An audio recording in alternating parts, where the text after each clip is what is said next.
Hey everybody, RC here. Uh, I'm doing this video for a build of mine on the Tamriel Vaults. It is a new build that I've been working on for a while. I've kind of been away from the vaults for a while for various reasons, but I got a hair to do another build and so started putting it together. Um, Been working on it for a while. I've done a couple of playthroughs with it, and I've narrowed down the stats that I think I want. Basically, my dad was in the military, and I read a lot of military books, and one of the books that I read was by a Navy SEAL by the name of Richard Marchenko. And if you've ever heard of SEAL Team 6, he is actually the creator of SEAL Team 6. He was also their first commander. And one of the books that I read that he did, his autobiography, he talks about his time in Vietnam when he was his first time in combat. And he talked about Ilo Island. And basically it was about learning how to hit your enemy from the backside, from where they least expected it. And so, in putting together an assassin build, that is kind of the philosophy that I went with. Now, just to give you a walkthrough of this build, it is a there is no magic, or very, very little magic. We're not perking any magic points, and I have limited magic to just a couple of instances, such as in the Thieves Guild quest where you have to burn the beehives. I used the level 1 Flame Hands fire spell to do that. We are not and I use a ward when facing dragons, just to avoid the dragon breath until they land, and then I can engage them in melee combat. So from a combat perspective, this is strictly melee. We're not using any ranged weaponry, no bows or anything else. Again, I mentioned I do have the ethereal crown. You do need a bow to open the gate for that quest. Just use a bow and then forget about it. From that point on, no points into bows or ranged weaponry or anything else. Strictly in stealth, one-handed. Let's take a look at our skills here. And this is my third playthrough. I'm level 34. I was just trying a few different things out. And so let's see. Now you'll notice my enchanting skill is up, but I have no perk points in it. I do a lot of self-enchanting, but with no perk points. So as an example, my current weaponry is Heartstrings, which is a ebony axe, and with no perks and no potions, it's 9 points of health. It's little to none. Even in smithing, you can see I can improve up to fine. Ravager is a one-handed sword with absorb health. We have Mage Bane, which is a one-handed magic absorption for use against magic users, wizards. We have Shadow Slice is a frost damage to health and stamina. Now this is actually a enchantment that I found on a weapon, disenchanted it, and then used it with a black soul gem to get the 10 points. But again, you can see, let's see if I recharge this. A level 4 gets it almost all the way. I'm going to go ahead and use the black star just because I'll be able to redo that pretty quickly. Soul Reaper is my self-named soul, soul trap weapon. I just found that in a chest a minute ago. And Valdir's Lucky Dagger, which works with our Elemental Fury Shout for extra speed. Once I got these other weapons, I quit using that, but that was the first weapon I went to go get in the game. So I do need to redo my black star, so I'm going to go ahead and equip that. So just taking a look at our skills again. So I mentioned no perks in enchanting. Now my perk spread will put points into this. So if you want a little bit easier playthrough, you can take points up the middle of this in your enchanting. And I went down the left side just for weapons. I did not go up the middle for anything on the armor, so it was strictly fire, frost, and storm, and I did not take extra effect. And even with those as bonus perks, I was still at level 50. Smithing, the same thing. I am at level 27 here. I'm just doing basic weapon improvement when I find weapons. Again, I do have bonus points that you can put 1 point here and 1 point into arcane. So if you're finding magic weapons, you can improve those. But outside of that, what I did in all of my playthroughs, I've stayed away from those just because of the crafting. One-handed, I have taken, I'm going to take all 5 points in armsman. I did take 1 point in fighting stance for the stamina reduction. As an assassin with power attacks, stamina is much needed. Dual flurry, so they're 35% faster, and dual wielding 50% bonus damage. So those are my one-handed perks. I will cap out the armsman at 5. You notice nothing into archery. Light armor, we will go down the left side, and to benefit the assassin build, I am going to take Deft Movement in that tree. I am going to stay away from matching set. Feel free to take it if you want to, but my thought was I'm not crafting my own gear. This is all gear that I will find and maybe put a small enchantment on it unperked. So that was a wasted perk to me because rarely will I have a matched set of anything outside of the very beginning of the game or right after I get my Dark Brotherhood set. Sneak is what the build is based around.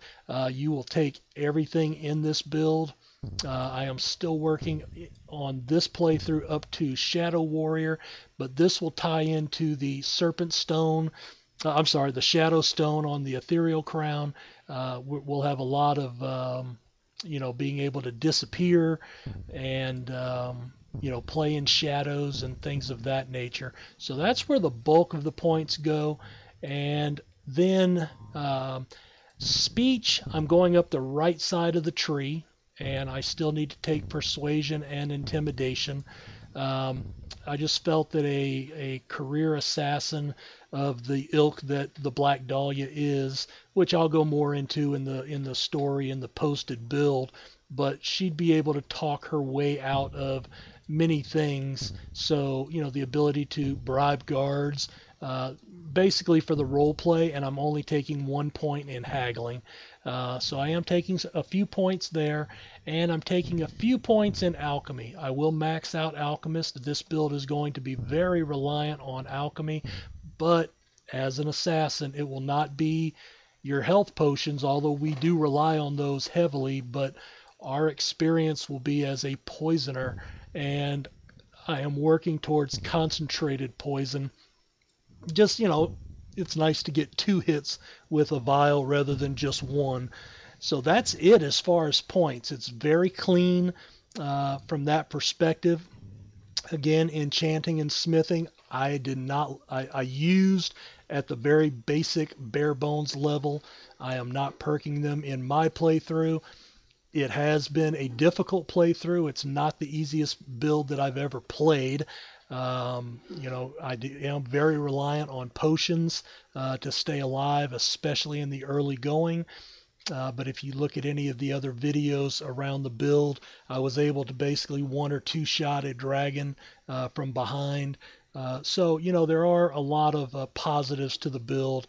The big issue comes mainly in the early going when you do not have the stealth capability and before you start getting some better weapons. So let's just kind of, and you'll notice how I'm coming in here. I'm not going down the road. I'm not going in the front door, much like my Ilo Island reference at the very beginning. I am looking to go in the back door where they are not expecting me.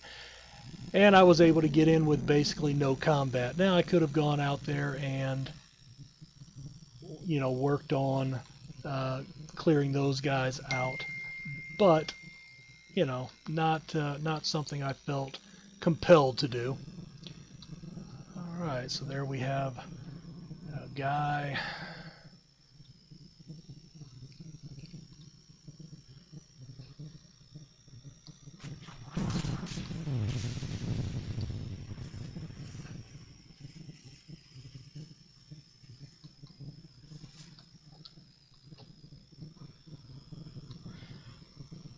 And it's all about just working your angles, trying to stay behind people. And, oh, there's somebody. So, not even going in, and I'm still looking for gear and stuff, so I will check boxes. I know a lot of playthroughs, they don't do that, but, this is still an in-progress playthrough, so I will grab what will benefit me.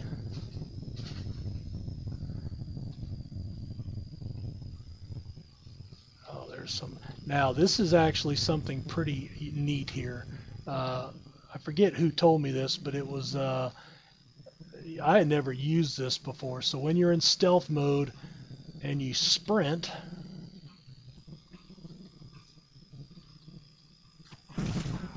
you basically do a power rush towards that person.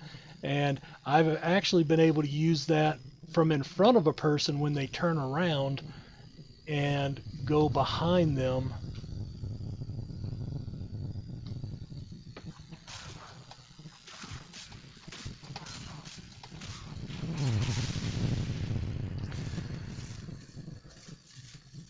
So kind of enough oomph to to take somebody out. And like I said, every once in a while I'll have to pop a potion or something to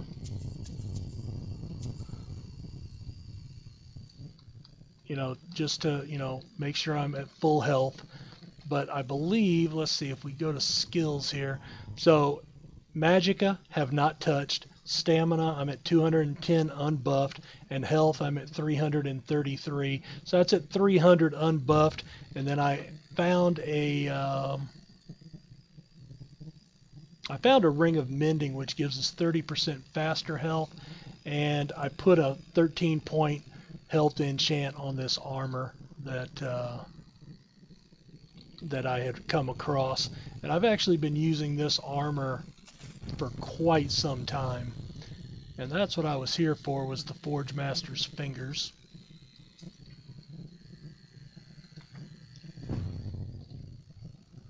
Let's see, I think that's everything up here. Oh, wait. One more to take out.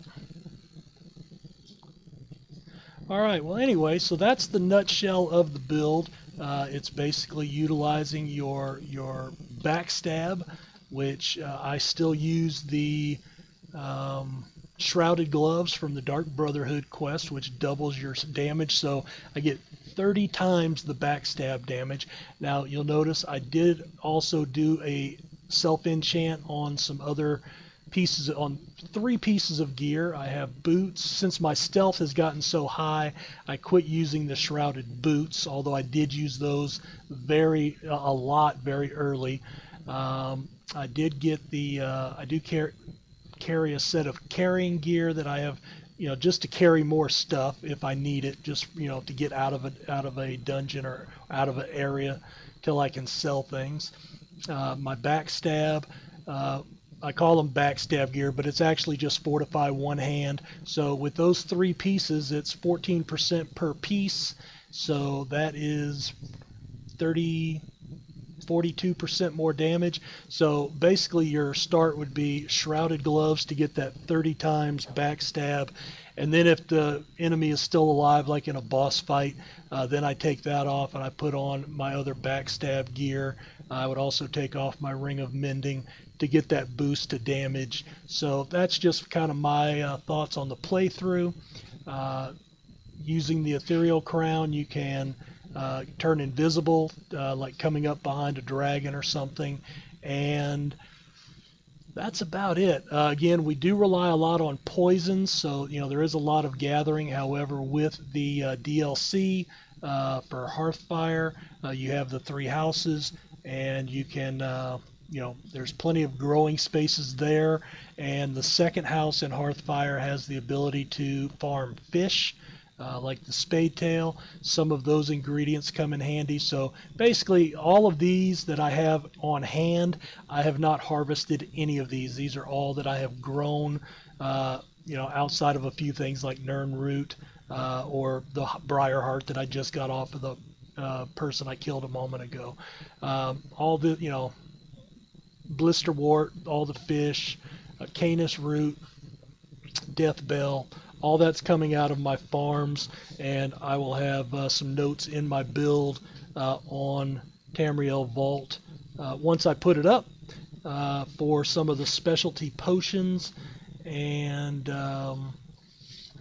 yeah, so anyway, that's about it. I've had a really fun time with the build, because usually when I play an assassin type build, it's always with with bows and taking advantage of that ranged capability. And this was a build I kind of wanted to go against that and just see what I could do with no magic or very, very, very limited magic, and then also going in with no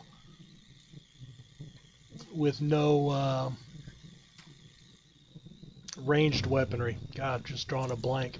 If you're curious, I just, that mod is a lockpick mod. I hate lockpicking. I don't like the game, so that's a mod that I definitely feel the need to play with.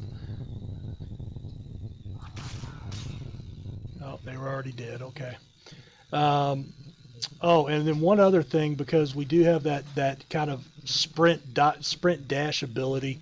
Then also, once we get into the, I believe it's the stealth tree. Is it that one up here? Yes, if you crouch in, so if you come out of crouch and then crouch again, it basically is like turning invisible. It gives you another chance to turn and get a second backstab on them. So that's kind of what I'm building the build around. And anyway, thanks for checking out the video, and I hope you will take a look at my Black Dahlia build when we get it posted up on the Tamriel Vaults. Thanks for watching.